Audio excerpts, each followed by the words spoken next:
Bit of full auto now.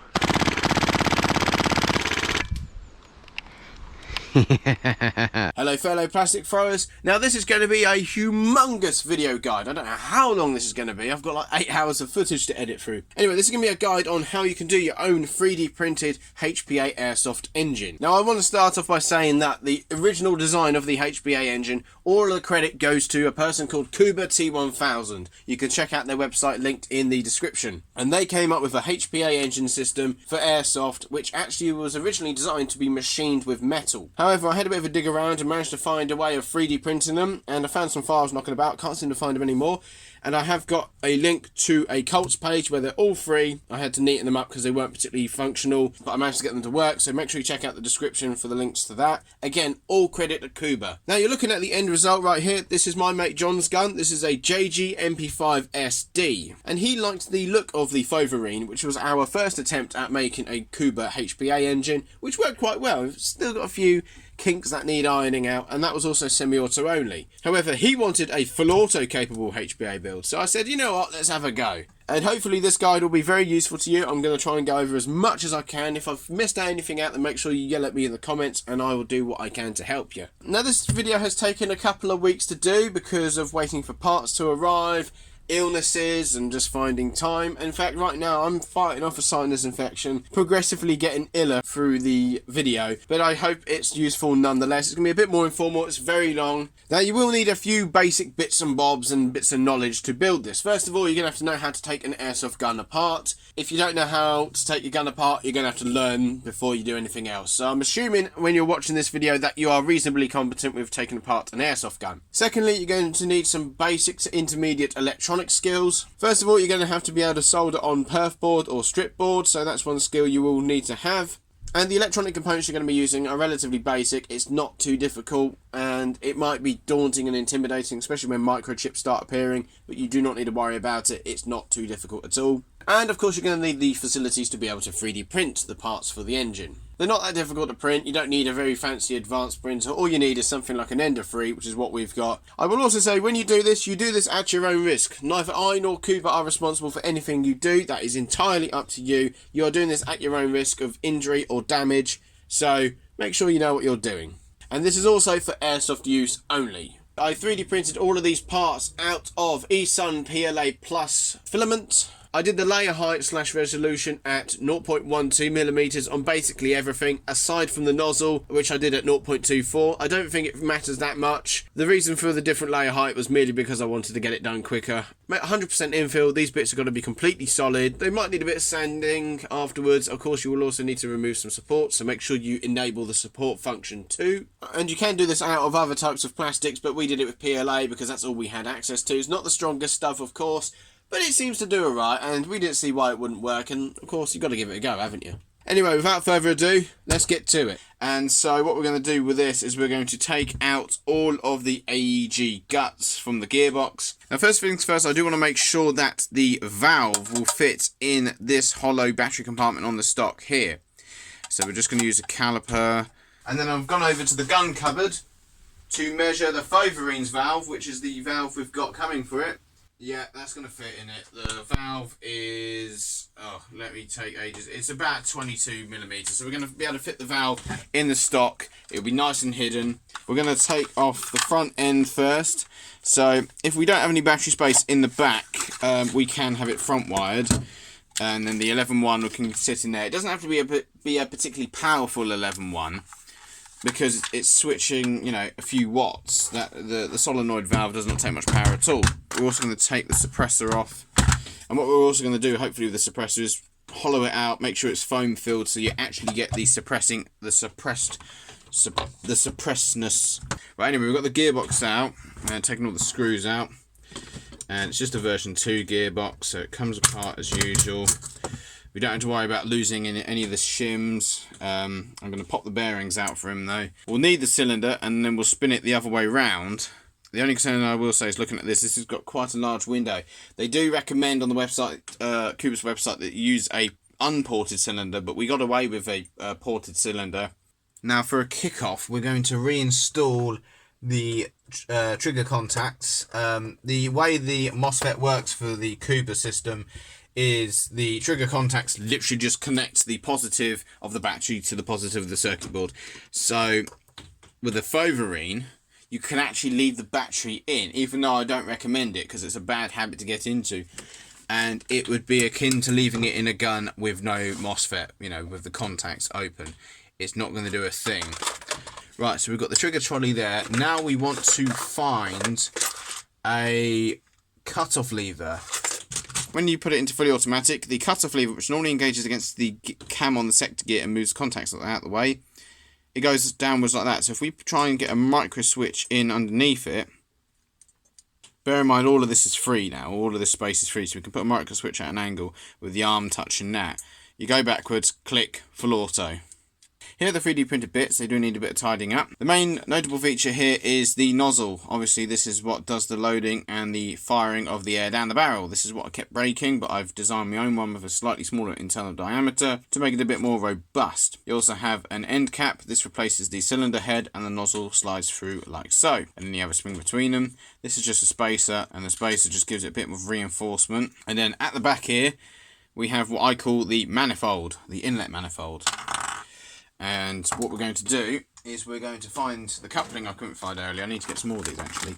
We have, I believe this is a 1/4 inch British standard piping push fit 6mm hose converter thing, adapter, coupling. And then what happens here is the air, this goes at the other end of the cylinder. Air is fired through and it goes through these holes here. Now normally the nozzle sits over this stem like so, and this stem clogs up that hole there.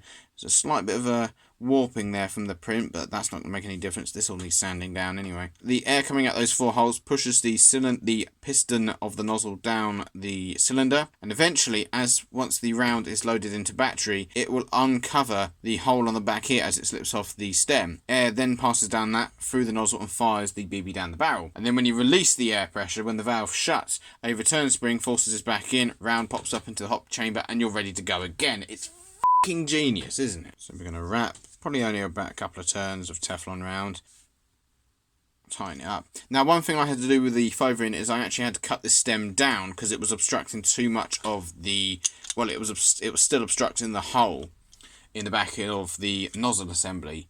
So if you do have FPS problems, try chopping that down a bit, because it's sort of like a timing issue. We're going to stretch an O-ring over this bit, and this will also need a bit of sanding down too, but this is the main thing that needs the sanding down. This bit won't even be moving. I think the outer diameter, this will be, yeah, the base of it's slightly larger, probably because of a tiny bit of elephant fitting from the printer. We will enlarge the hole at the back here of the gearbox where normally you screw into the spring guide. We'll enlarge that because there's no screw on this spring. It doesn't screw in on an MP5. We'll then have the pipe pass straight out the back, nice and straight, to avoid any bends where you might then get resistance to the flow.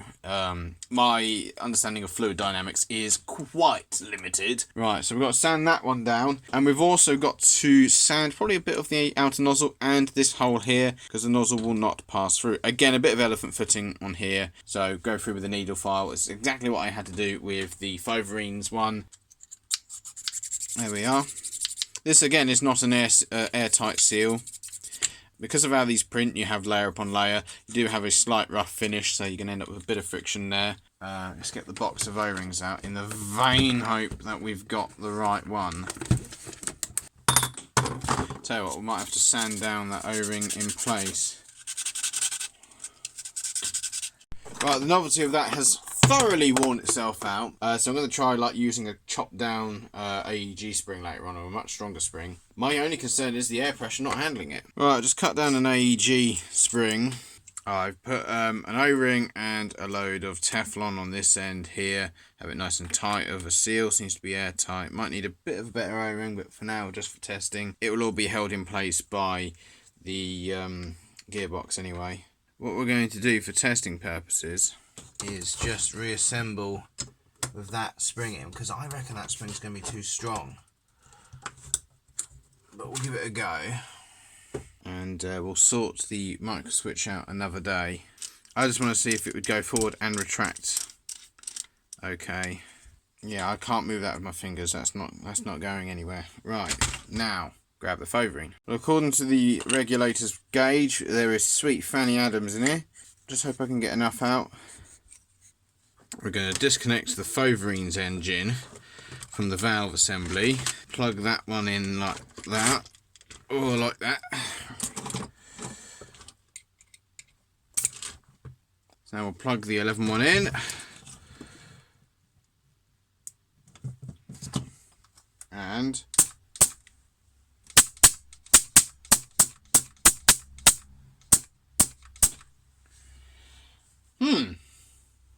I'm now wondering if I should put an AEG spring in the faux ring. I mean, that's even running out of air. Okay, then it can handle AEG spring. Right, the next step in the HPA build, I will point out, a few days have passed since the first part of this video, and I've got a bit of a cold, so it might sound a bit different. But the next part we're going to be mucking around with is the electronics. And we're going to be doing this before we start mounting switches inside the gearbox, just to make sure that we get the correct type of switch and make sure everything all works before we start drilling holes and wiring it all up. I want to at least make sure that we can get the changeover mechanism here working. And so what I'm going to be doing is I'm going to be breadboarding it, which is, if you're not aware, a breadboard is basically a prototyping device that uses clips to hold electronic components in place. For example, here is something I'm experimenting with on the Foverine, a lock on empty system using optical sensors and all that. But as you can see, you can plug all the components in and you can test things without having to solder them. So we can then transfer it onto a piece of perf board and we can then solder it in place and make it permanent. Now, I have made a few changes to Kuba's circuitry, chief among which is the removal of a really large resistor value. There's a 50 megohm resistor in their circuit. 50 megohms, I can't find any resistor remotely near that capacity. It seems a bit odd, so I reckon we can get past that. If you compare this to Kuba's, if you open Kuba's diagram on like a new tab or whatever, you'll be able to compare this. The diode going between pin 7 and pin 6 on the 555 timer, that's the only thing that is in the Foverine. There's no second potentiometer for the closed time because it's semi-auto only. And the diode itself was enough. The electronics on the Foverine, I suppose, are basically a very short mono-stable circuit. So you pull the trigger, open and closes, and then that's it. You can hold the trigger all day long, nothing else will happen. If you want to make it astable, where it actually switches on and off, this is where the second potentiometer comes into play, which will be the closed time potentiometer. Both potentiometers are 200k potentiometers, and we've got a few here.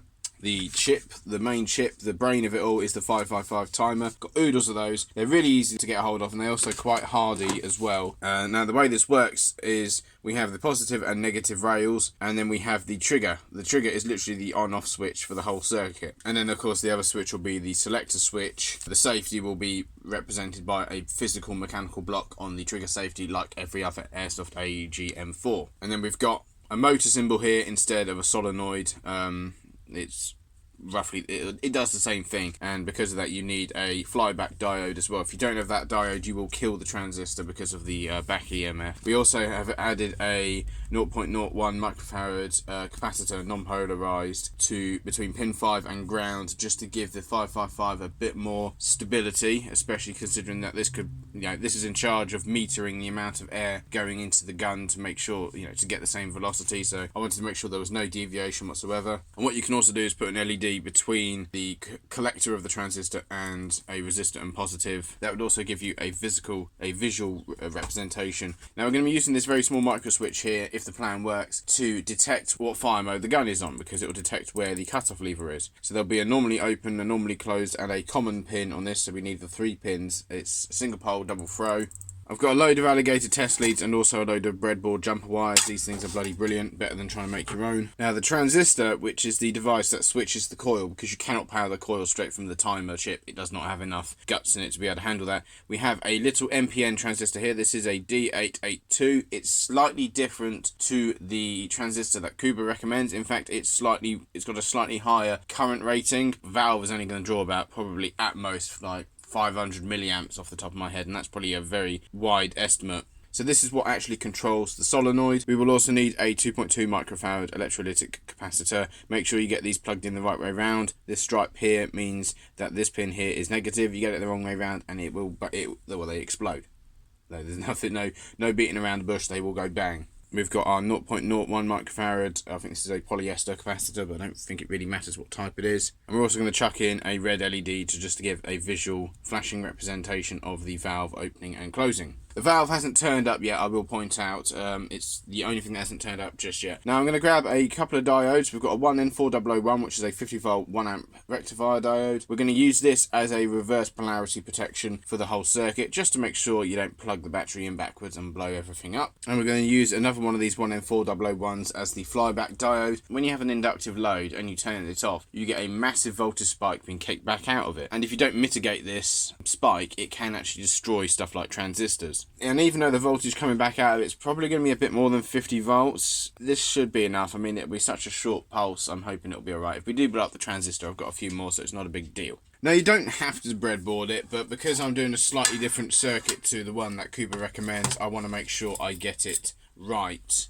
And what we're also going to do to provide our power source, we're going to take an 11 volt battery and we're going to plug in a jumper wire into the negative and the furthermost connection to get the 11.1 volts out of it without having to plug into the Dean's connector. Now, the first thing we should probably do is just check that the 555 timer that we're going to use actually works. So we can try and do a little flasher circuit just to make sure everything all works as intended. So we have our 555 timers. I believe these are Texas Instruments. Now, to work out the orientation, you want to go by this notch here. Sometimes you'll have a little dot by pin 1, but we've got a notch here. So the pin to the left of that notch is pin 1. Pin 2 is below it. Pin 3, pin 4. And then we go pin 5, pin 6, pin 7, and pin 8. It's not working again. Oh, there we are. Well, it's a very slow blinking. But as you can see, that proves that that chip works. Next up, we're going to check the functionality of this transistor. Now, the pin out for this transistor, we have our emitter on the far left, collector in the middle, and then the base on the right. Connect it back up. As you can see, that's lighting up, so that transistor works as well. So when we touch these two wires together, that represents the trigger contacts closing. Of course, that is open for way too long for a HPA build. But if we adjust the potentiometer, we should be able to adjust the opening time. We'll just turn it all the way one way, see what happens. Alright, I turned it way too fast, so there's need to turn it the other way. See, that's getting quicker. There we are. So when the LED turns on, that represents the valve opening, so it then immediately shuts after. So it'd be like click, click, click, click, click, click, click, click, click. Now, what I want to try with the close time potentiometer, which isn't actually connected yet, I want to just try and bridge across the diode and see what happens, see if it will bypass it. Because if it does, that means all we have to do to enable full auto is have a single pole, single throw switch. It means we don't need to have a single pole, double throw micro switch there. I get what I mean. Once I've worked out this works, though, I can then update the circuit diagram and you can copy it. You know, that's the whole point of what I'm in uncharted territory right now. So in theory, well, I reckon from my... If I'm going to hazard a guess, it won't care about that resistor because the path of the least resistance is the diode. Well, bugger me. I was wrong. So that means, you saw it flashing then, if we then disconnect one side of that potentiometer, there we are, we have semi-auto. I connect it to the other side of the potentiometer. We've now got full auto. This is brilliant because it means we don't need a single pole double throw switch, which will need 3 wires. We'll only need 2. You can see I'm able to change the close time.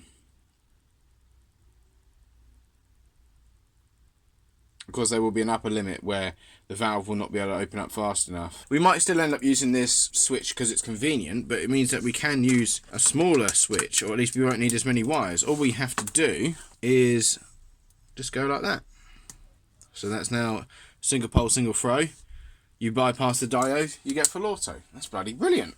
That is awesome. Because that means we don't need the big 50 mega ohm resistor that they recommended. I don't know what the point of that is. I think it was so that on semi-automatic it wouldn't be just one shot. It would just technically be a very slow oscillation. So slow it would be several minutes between it firing another shot. So it would be a very, very, very, very slow full auto, if you understand what I'm saying. You know what I'm going to do now?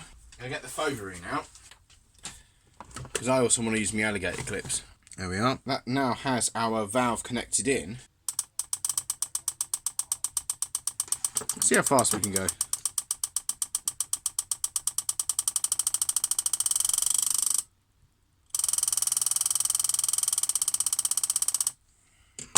Right, so what we're going to do, going to connect some air and see how quickly I run the tank out. Oh, that's interesting. I know what I think I've done wrong. I'm going to try putting a lower resistance resistor between pin 3 of the timer and the base of the transistor. There we are.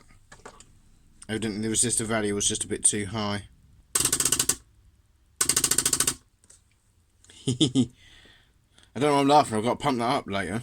I've just realised I've been testing this with the Foverine engine, which has a very weak spring in it, which is too weak, whereas John's engine, but John's engine's got a much better spring in it because I put a cut down AEG spring in. There we are. Yeah, we're out of air.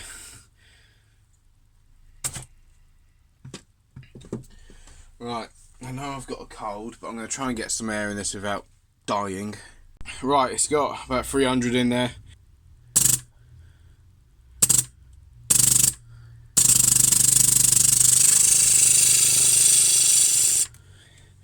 Well, until it ran out of air, that sounded... well, it sounded like a lawnmower. Oh man, brilliant. So, that means we can get this soldered up tonight on the bit of perf board, and I can also give a more updated version of the circuit. Now that we've got the circuitry figured out, we can now look at the placement of switches and getting some wiring soldered onto the contacts. Now, this is the micro switch which detects when we are in full auto mode. So in safe, the selector plug goes all the way forward and will physically push the trigger block in the way. Semi, nothing happens. Apart from the fact it will be moving the safety out of the way, and the default fire mode on the control unit is semi, so you don't need any movement there's no reason to detect any movement there. That's not necessary. And then when you go to full auto, it bypasses everything. But of course, we've got some alligator clips. We've got to test it all out, haven't we? And now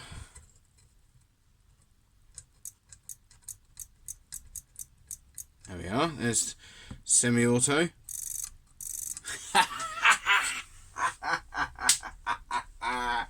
Oh, this is brilliant. That works. I am thrilled with that. Right, so next up, we're going to disconnect all of this. I want to drill a bigger hole in the back of this for the air tube, but that'll be the next thing to do. There we are. So we've got our 2 holes now, or 1 hole even, but that'll be big enough for the pipe. So that way we have the air line coming straight out the back and into the stock where the valve will be. We'll wash this out, then clean it all out. Right, this is the sort of wire I really like using, and it's the power adapter wire, 2 core stuff.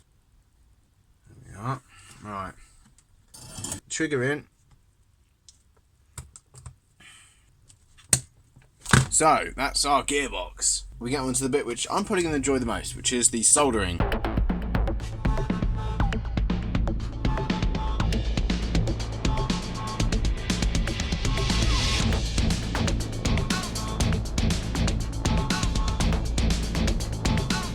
And then that's that. That's that. Contact.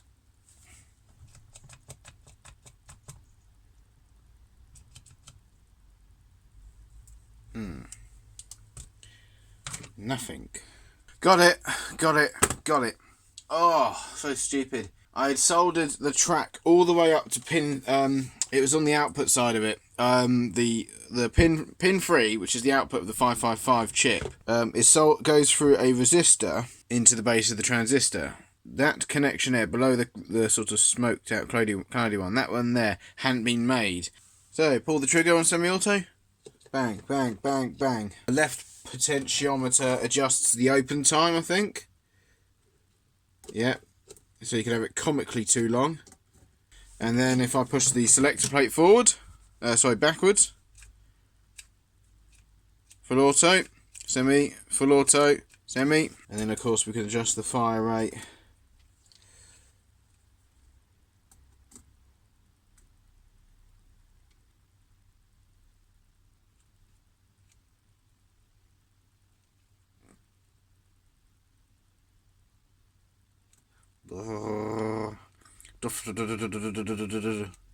And then we've also got the switches here,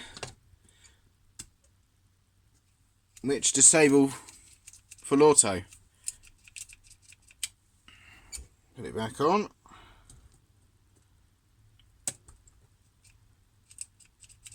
There we are.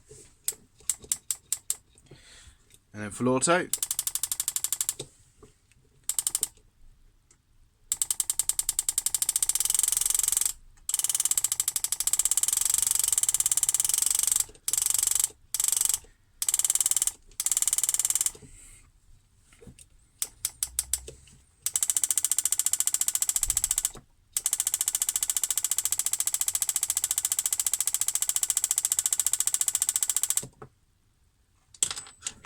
Suppose I've got to chuck some air in that now, haven't I? Right, so semi.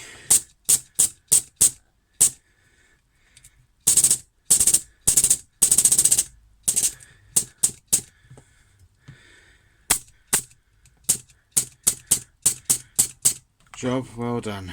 The valve has finally turned up. I don't know what I'm going to sound like because I'm very mucusy still, just to put you off your dinner. But we've got the valve here anyway, and so we'll give this a go. This is just a generic solenoid valve, 12 volts. Got this from eBay. You can find them on AliExpress, but I got this one from eBay, which was apparently UK stock, and it turned up eventually.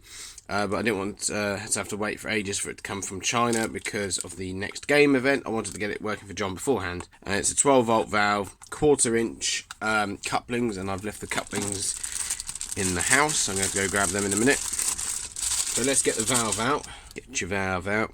Also got some more tubing as well, just in case I need it. This is this polyurethane tubing, couple of quid off eBay, and some couplings here, 1/4 inch BSP to 6mm push fit, 12 volts, 6.5 watts, which is 540 milliamps. And because of these couplings, that valve's just got a lot bigger, which is great. Right, well, according to the box, the end with the wire sticking over towards it is the inlet. So if we plug the gearbox in like that, just want to plan this all out.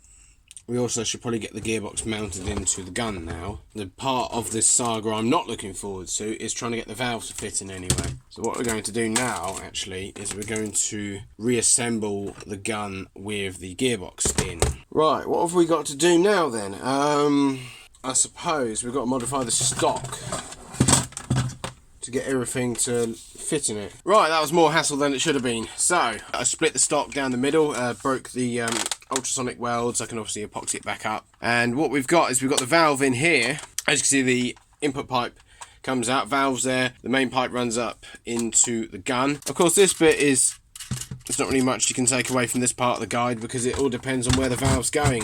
With the 5-ring, the valve goes on the outside. I'm putting this bolt back in just to hold this still. Whole idea of that is just so that we know where every component's got to be in reference to the receiver. Right, here we are. I've neatened up the wiring, shortened it all out. No, shortened it. No, yeah, shortened it. As in made it shorter, not shorted it out. Plug in R11.1. Safe, nothing. Semi. Full auto. So there we go. I'm not going to glue anything in place. It can all just sit there. We'll stuff that on. Now, I have got a US fitting for him, but we'll just put that on there for now. And we now have an HPA MP5, in theory. Oh, I'm not going to lie. A bit nervous. A lot of work in this. Battery won't fit. Right, semi.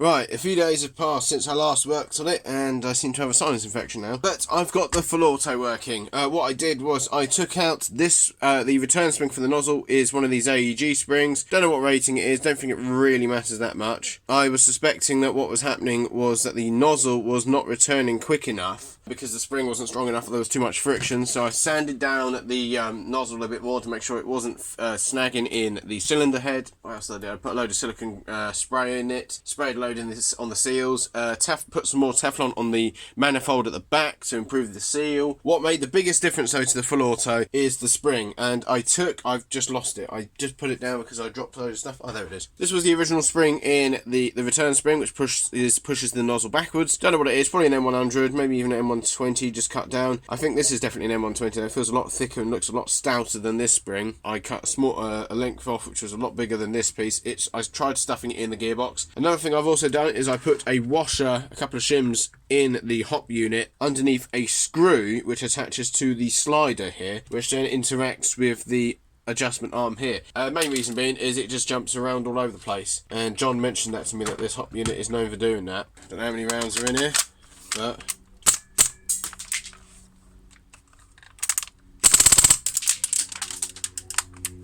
there you go. How much does this hurt? There we are. So it's coming out a fair rate. I don't welt easily. That's your FPS reading right there, and that was a couple of feet away with a 2.5. Of course, you put heavier weights in it, you'll get jaw creep. We could probably squeeze a bit more pressure out of this without the valve locking up. Right, this is the suppressor, and now as you already heard, it's not particularly loud already. But if we can just get rid of the noise a bit better, if we could just get rid of that, this thing would be even better. So we need to work out how this thing comes apart.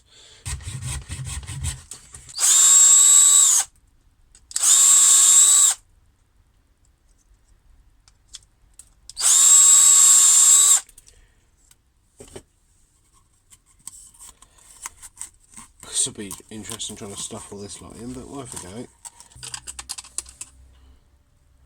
There we are. Bit more sound moderation. The thing is, that end cap's not going anywhere, and that's more or less bang on. Right, now I need a bit of a hoover up.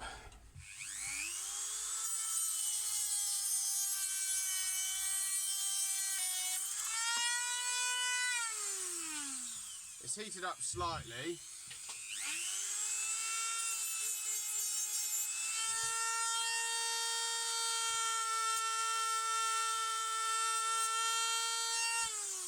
But that's not too bad, because that's actually sort of sunk the screw into the plastic a bit. Right, I think now we can have a tidy up. Righty dokie, I've put about 1500 PSI in the tank, hence me being quite out of breath.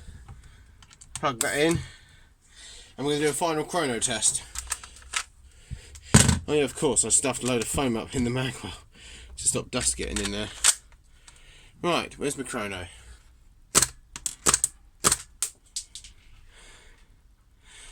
Can give it a bit, maybe a bit more pressure. Right, we're at 290 odd. I wouldn't go any higher with the pressure because the valve will start skipping. 290 on 2.5s is going to be about 330. Let's give the full auto go. Oh, that was a bad idea.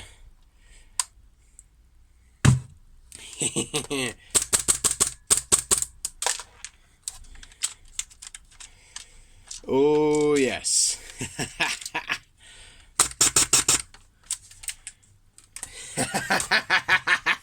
It works. It only bloody works. There's pellets everywhere now. They've all rolled under the bench, they're all over the floor. But I don't give a toss. There we are. So round about 1,000 rounds a minute, and Cooper got 20 rounds a second out of their build. Deviation's fine. We even had a shot at 300. Probably as everything started warming up, as the seal started warming up. 300, 303. You know, this is perfectly usable at the 350 FPS limit. 16 RPS, and Kuba got around about 20, but different setups, different valves. But 1,000 rounds a minute is not bad, and for the most part, John's probably going to be using it on semi-auto anyway. I will change the fitting to the US fitting before I give it to him. I'm just going to keep it on the Minecraft style fitting. That's what I'm going to be testing on. And one last thing I recommend you do is you put a cable tie underneath the collar here, the blue collar, because when you push that down, that's how you disconnect it. And if you're trying to push on your connector, and Minecraft one you can just push on, you don't have to pull the collar back. You can accidentally pull off the coupling like that.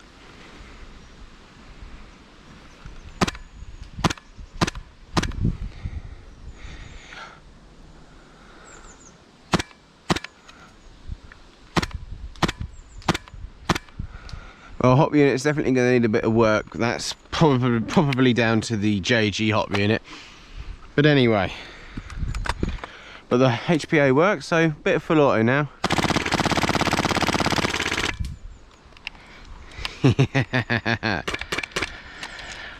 Looks like it works to me. So that is it. You have made it to the end of the 3D printable, full auto capable HPA engine saga. I hope this video has been very helpful to you. If it has, then please make sure you leave a like. And if you've got any further questions, then please make sure you ask them in the comment section. I will do my best to answer them. And if you want to be along for the ride, then make sure you subscribe too. And once you've done that, you can check out the Foverine in action right here.